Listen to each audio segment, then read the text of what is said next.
देखिए, जिस दिन यहाँ पे धमाका हुआ उस दिन ऐसा धमाका हुआ कि जैसे एक भूकंप आ गया।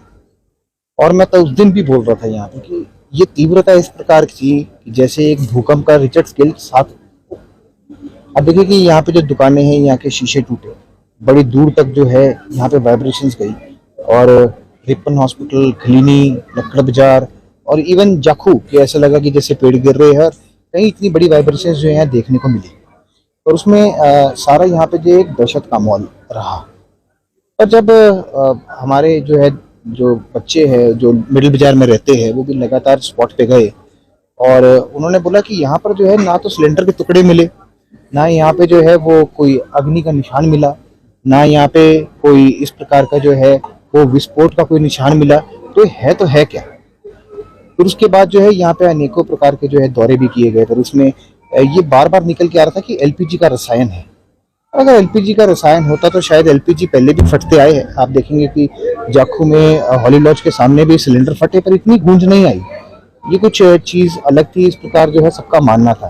और बाजार में भी अगर हम चलेंगे तो यहाँ इस प्रकार की चर्चा है कि ये एलपीजी तो हो सकता है, पर दूसरे भी जो इसके जो दूसरी चीजें हैं इसको निगलेक्ट नहीं कर सकते। और जो दुकानदार हमारे भाई जितने भी यहाँ पे है वो बड़े चिंतित है कि अगर इस प्रकार की घटनाएं शिमला में होती है तो आने वाले समय में जो है वो शिमला किस प्रकार रिस्पॉन्ड करेगा। यहाँ पे देखिए बहुत सारे बच्चे जो है वो पीछे स्कूल भी है, वो भी चलते हैं। और यहाँ पर जो है हमारे खुद फैमिलीज के जो लोग हैं वो इन रेस्टोरेंट्स में खाना खाते हैं, तो क्या वो सेफ है।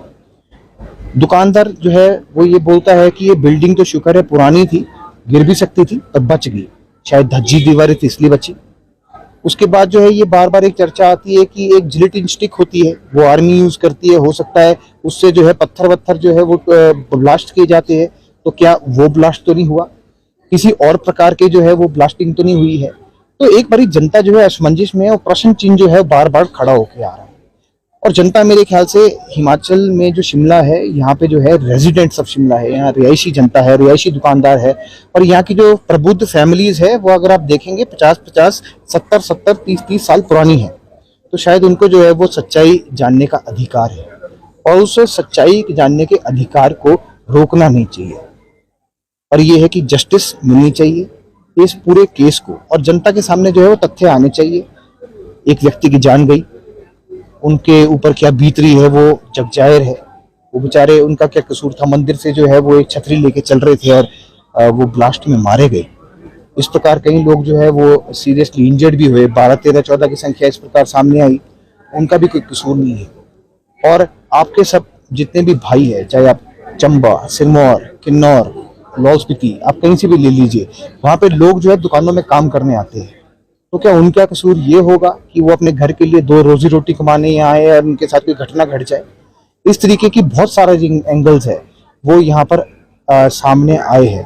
तो हम बार बार ये मांग करते हैं कि ये केवल मात्र जो है आई वॉश नहीं होना चाहिए।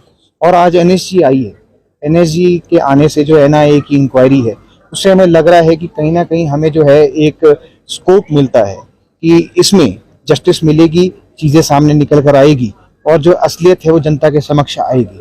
इससे हौसला बढ़ता है। हम प्रशासन और सभी का धन्यवाद करते हैं कि इस केस को सीरियसली ले रहे हैं, और आशा करते हैं कि जब तक ये निष्कर्ष तक ना पहुंचे तब तक भी इसको आप सीरियसली लें। धन्यवाद। भूषण ज्वेलर्स, अनमोल रिश्तों के लिए।